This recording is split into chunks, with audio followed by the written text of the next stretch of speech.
Okay, welcome back. This is Chapter 2. I'm going to do read aloud with you. Obviously, you have the freedom to read it in the PDF file, or you can listen to me on this video.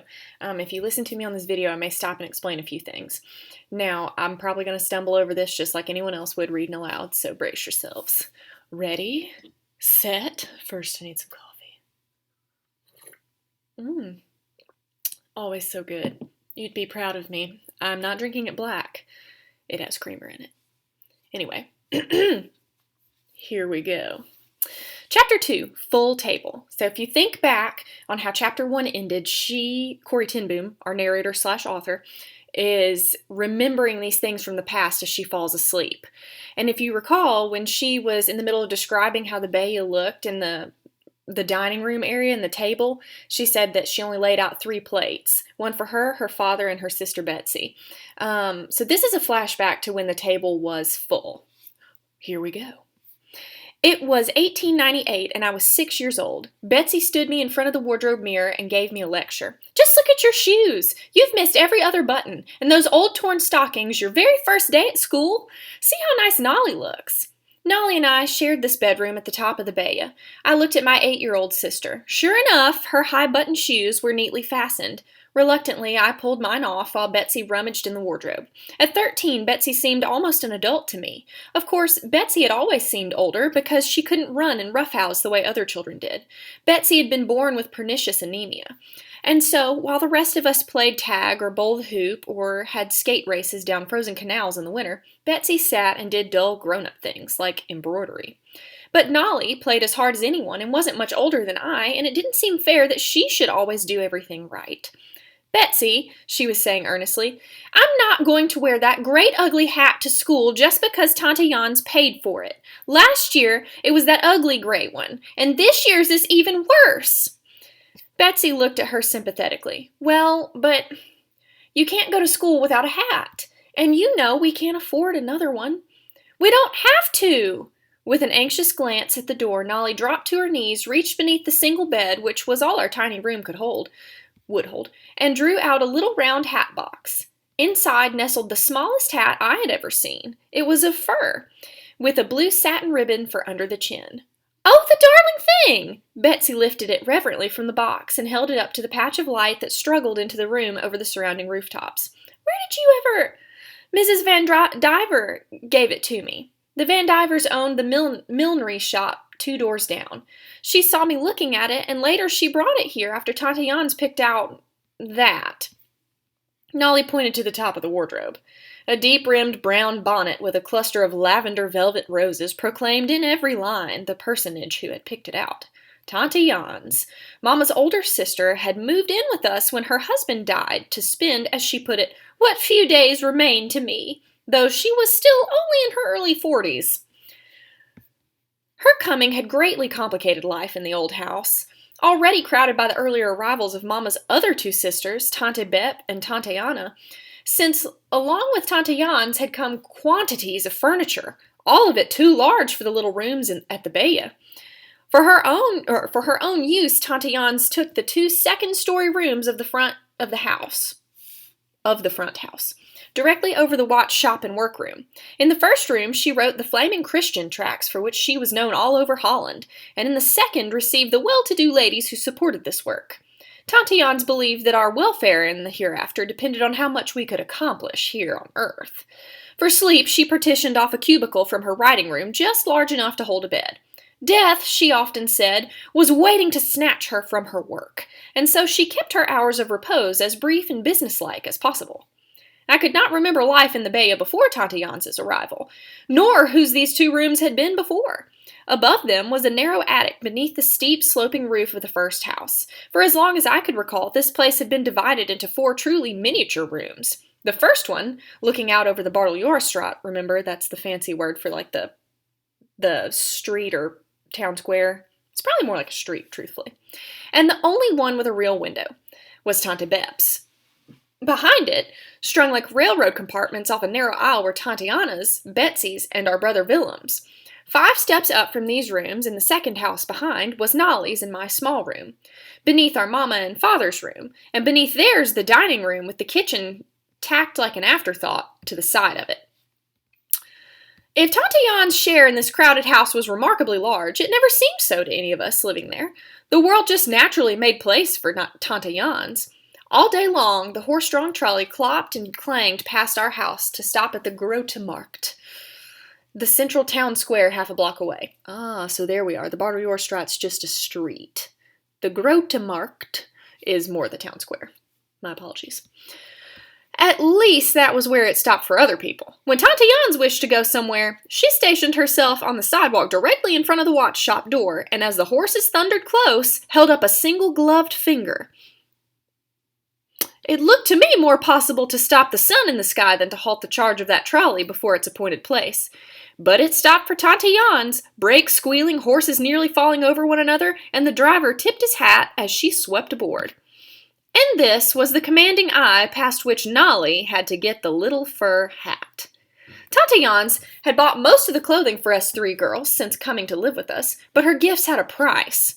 To Tante Jan's, the clothes in fashion when she was young represented God's final say on human apparel. All change since then came from the style book of the devil. Indeed, one of her best-known pamphlets exposed him as the inventor of the mutton sleeve and the bicycle skirt. I know, I said now as the button... Oh, what happened? What happened? I'm back.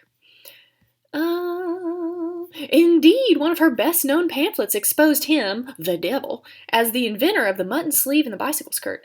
I know, I said now as the button hook in Betsy's swift fingers sped up my shoes. You could fit the fur hat right inside the bonnet. Then when you get outside, take the bonnet off. Corey, Nolly was genuinely shocked. That wouldn't be honest. And with a baleful glance at the big brown hat, she picked up the little fur one and started after Betsy round the stairs down to breakfast. I picked up my own hat, the despised gray one from last year, and trailed after them, one hand clinging to the center post. Let Tante Jan What do I keep doing? Let Tante Jan see the silly hat, then. I didn't care. I never could understand all the fuss over clothes. What I did understand, what was awful and alarming, was that this was the day I was to start school. To leave this old house above the watch shop, leave Mama and Father and the aunts, in fact, leave behind everything that was certain and well-loved.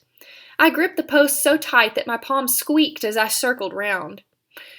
The elementary school was only a block and a half away, it was true, and Nolly had gone there 2 years without difficulty. But Nolly was different from me. She was pretty and well-behaved and always had her handkerchief.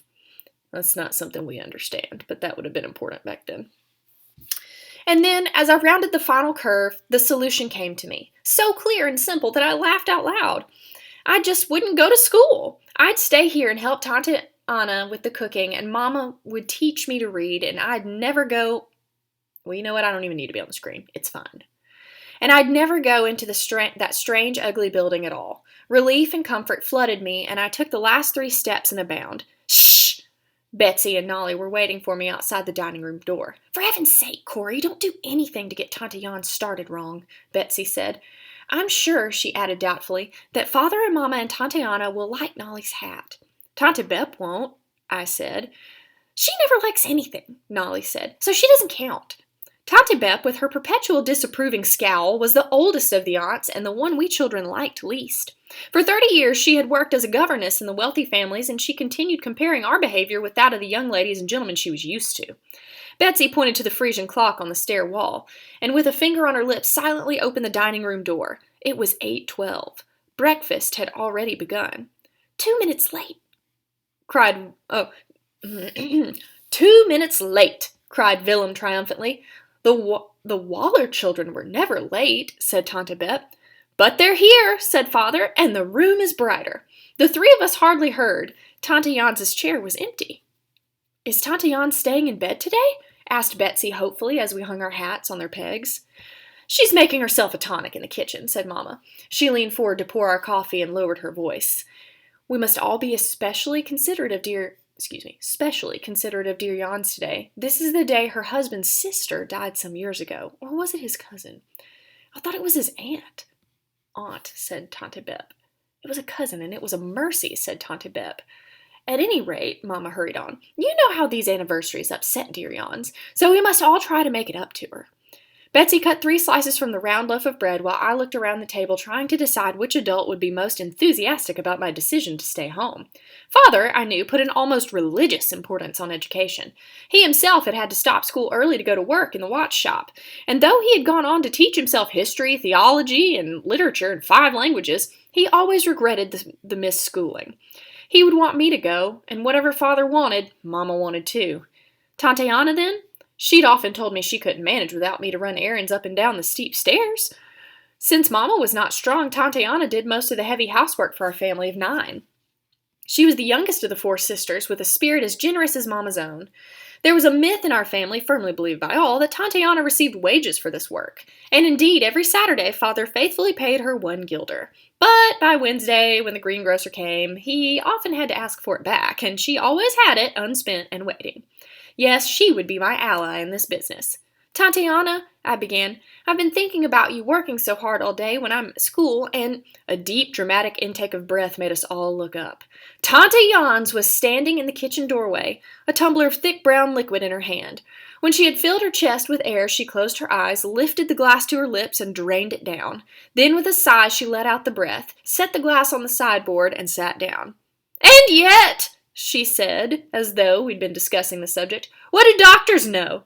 Dr. Blinker prescribed this tonic. But what can medicine really do? What good does anything do when one's day arrives? I glanced around the table. No one was smiling. Tante Jans's preoccupation with death might have been funny, but it wasn't. Young as I was, I knew that fear is never funny. And yet, Jans, Father remonstrated gently, medicine has prolonged many a life. It didn't help Zuzi, and she had the finest doctors in Rotterdam. It was this very day when she was taken, and she was no older than I am now, and got up and dressed for breakfast that day just as I have.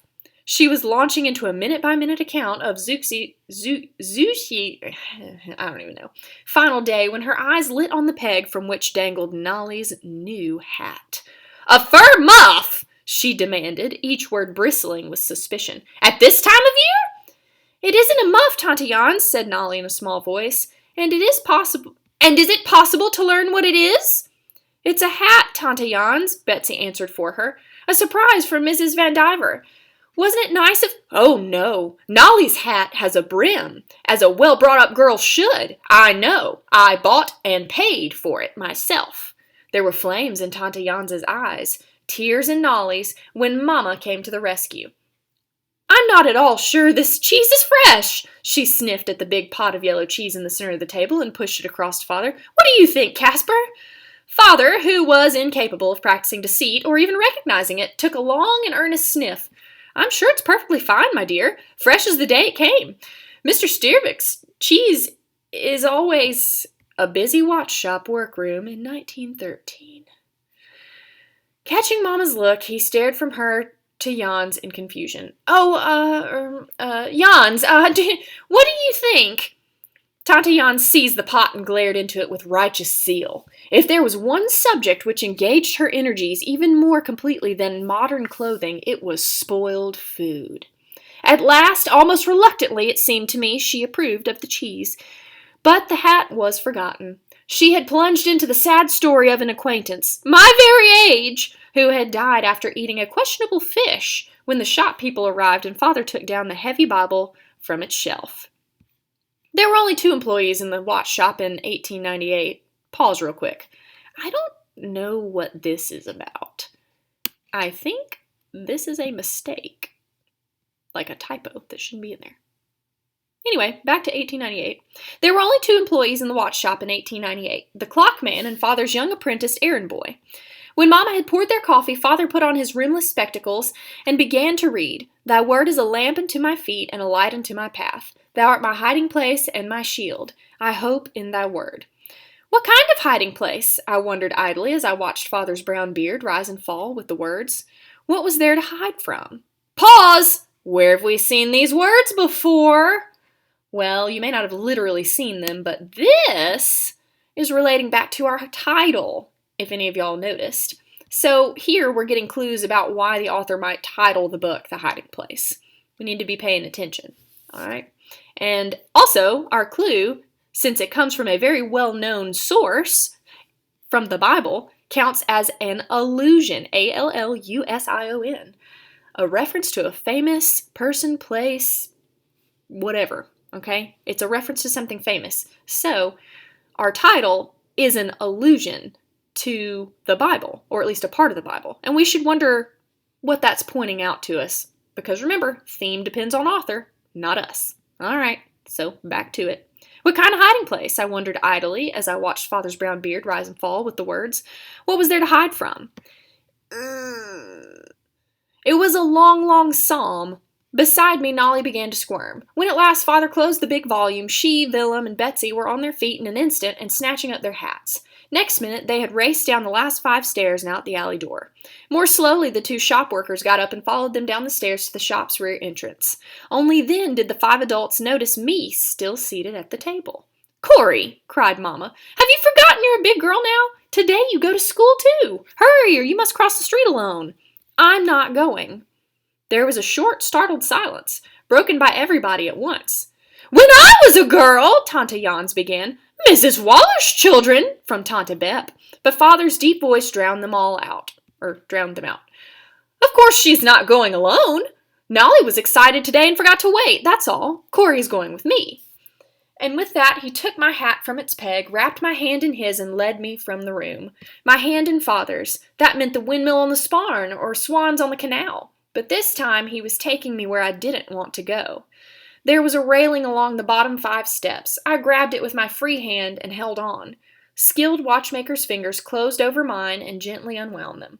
Howling and struggling, I was led away from the world I knew into a bigger, stranger, harder one. So she's talking about going to school. ...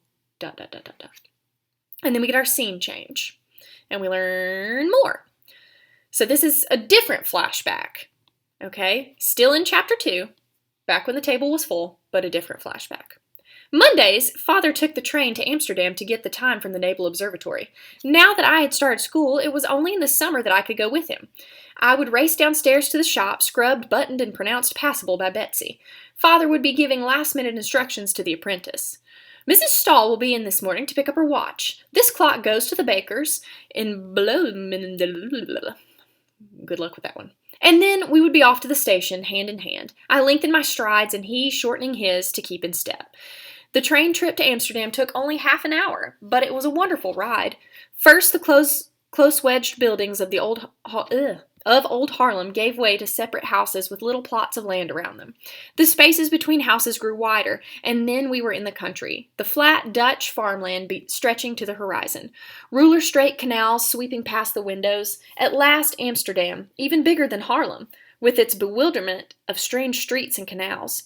Father always arrived a couple of hours before the time signal in order to visit the wholesalers who supplied him with watches and parts. Many of these were Jews, and these were the visits we both liked best.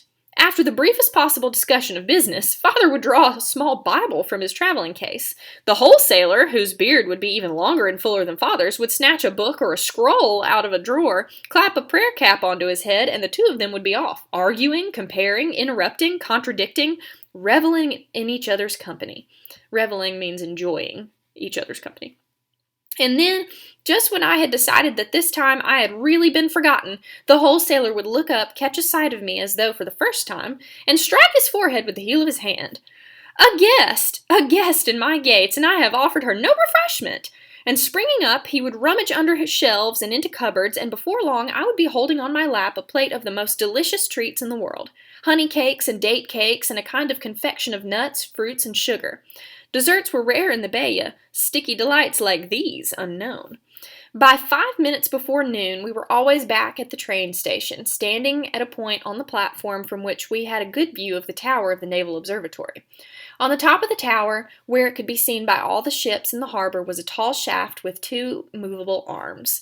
At the stroke of 12 noon each day, the arms dropped. Father would stand at his vantage point on the platform almost on tiptoe with the joy of precision, holding his pocket watch and a pad and pencil. There, 4 seconds fast. Within an hour, the astronomical clock in the shop in Haarlem would be accurate to the second. On the train trip home, we no longer gazed out the window. Instead, we talked about different things as the years passed. Betsy's graduation from secondary school, in spite of the months missed with illness. Whether Willem, when he graduated, would get the scholarship that would let him go to the university. Betsy starting work as father's bookkeeper in the shop. Oftentimes, I would use the trip home to bring up things that were troubling me, since anything I asked at home was promptly answered by the aunts. Once, I must have been 10 or 11, I asked Father about a poem we had read at school the winter before. One line had described a young man whose face was not shadowed by sex sin. Guys, we're in high school. This is something that it is what you think it is. I had been far too shy to ask the teacher what it meant, and Mama had blushed scarlet when I consulted her. In those days, just after the turn of the century, that's the year 1900, sex was never discussed, even at home, so the line had stuck in my head. Sex, I was pretty sure, meant whether you were a boy or girl, and sin made Tante Jans very angry, but what the two together meant I could not imagine. And so, seated next to Father in the train compartment, I suddenly asked, "Father, what is sex sin?" He turned to look at me as he always did when answering a question, but to my surprise he said nothing. At last he stood up, lifted his traveling case from the rack over our heads, and set it on the floor. "Will you carry it off the train, Corey?" he said. I stood up and tugged at it. It was crammed with the watches and spare parts he had purchased that morning. "It's too heavy," I said. "Yes," he said, "and it would be a pretty poor father who would ask his little girl to carry such a load. It is the same way, Corey, with knowledge. Some knowledge is too heavy for children. When you're older and stronger, you can bear it. For now, you must trust me to carry it for you." And I was satisfied, more than satisfied, wonderfully at peace. There were answers to this and all my hard questions. For now, I was content to leave them in my father's keeping. So that's the end of that scene, that flashback. Let's remember she's a little girl and she's asking about things that you learn in health class. You know what I'm saying? So he didn't tell her. All right, next scene, moving on. Evenings at the Bayou, there was always company and music. Guests would bring their flutes or violins, and as each member of the family sang or played an instrument, we made quite an orchestra gathered around the upright piano in Tante Jans's front room. The only evenings we did not make our own music was when there was a concert in town. We could not afford tickets, but there was a stage door at the side of the concert hall through which sounds came clearly. There in the alley outside this door, we and scores of other Harlem music lovers followed every note. Mama and Betsy were not strong enough to stand so many hours, but some of us from the Bayou would be there. In rain and snow and frost, and while from inside we would hear coughs and stirrings, there was never a rustle in the listeners at the door. Best of all was when there were concerts at the cathedral, because a relative was sexton there. That doesn't have anything to do with sex, by the way. That just means somebody who is a building keeper, if I'm not mistaken. I might have to look that up. Just inside his small private entrance, a wooden bench ran along the wall. Here we sat, our backs chilled by the ancient stone, our ears and hearts warmed by the music. Cornelia Ten Boom, surrounded by her children in 1900. Nolly, Willem, Corey, and Betsy. So remember, Cornelia is not Corey. Okay, Corey is one of her children. Likely Corey's named after her. That would make sense. Anyway, the great golden organ was one that Mozart had played, and some of its notes seemed to come from heaven itself. Indeed, I was sure that heaven was like St. Bavo's, and probably about the same size. Hell, I knew, was a hot place, so heaven must be like this, cold, dank, holy building, where smoke rose like incense from the foot warmers of the paying customers. In heaven, I fervently believed, everybody had foot warmers. Even in the summer, the chill never left the marble grave slabs on the floor. But when the organist touched the keys, we scarcely noticed, and when he played Bach, not at all. So they loved Bach. Next scene. I was following Mama and Nolly up a dark, straight flight of stairs where cobwebs clutched at our hair and mice scuttled away ahead of us. The building was less than a block from the Bayou and probably a century newer, but there was no Tante Anna to wax and scrub. We were going to see one of the many poor families in the neighborhood whom Mama had adopted. It never occurred to any of us children that we ourselves were poor. The poor were the people you took baskets to. Mama was always cooking up nourishing broths and porridges for forgotten old men and pale young mothers, on days, that is, when she herself was strong enough to stand at the stove. The night before, a baby had died, and with a basket of her own fresh bread, Mama was making the prescribed call on the family. She toiled painfully up the railless stairs, stopping often for breath. At the top, a door opened into a single room that was obviously cooking, eating, and sleeping quarters all at once. So basically, that's your kitchen, your dining room, and your bedroom all in one room. There were already many visitors, most of them standing for lack of chairs. Mama went at once to the young mother, but I stood frozen on the threshold. Just to the right of the door, so still in the homemade crib, was the baby. It was strange that a society which hid the facts of sex from children made no effort to shield them from death. I stood staring at the tiny, unmoving form with my heart thudding strangely against my ribs. Nolly, always braver than I, stretched out her hand and touched the ivory white cheek.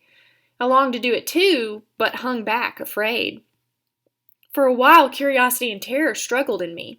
At last, I put one finger on the small, curled hand. It was cold. Cold as we walked back to the bayou. Cold as I washed for supper. Cold even in the snug, gas-lit dining room. Between me and each familiar face around the table crept those small, icy fingers. Guys, that's figurative language. She's not talking about a zombie. For all Tante Jance's talk about it, death had been only a word. Now I knew that it could really happen. If to the baby, then to Mama, to Father, to Betsy. Still shivering with that cold, I followed Nolly up to our room and crept into bed beside her. At last we heard Father's footsteps winding up the stairs. It was the best moment in every day when he came up to tuck us in. We never fell asleep until he had arranged the blankets in his special way and laid his hand for a moment on each head. Then we tried not to move even a toe. But that night, as he stepped through the door, I burst into tears. "I need you," I sobbed. "You can't die. You can't." Beside me on the bed, Nolly sat up. "We went to see Mrs. Hoog," she explained. "Corey didn't eat her supper or anything." Father sat down on the edge of the narrow bed. "Corey," he began gently, "when you and I go to Amsterdam, when do I give you your ticket?" I sniffed a few times, considering this. "Why, just before we get on the train?" "Exactly. And our wise Father in heaven knows when we're going to need things, too. Don't run out ahead of him, Corey. When the time comes that some of us will have to die, you will look into your heart and find the strength you need, just in time."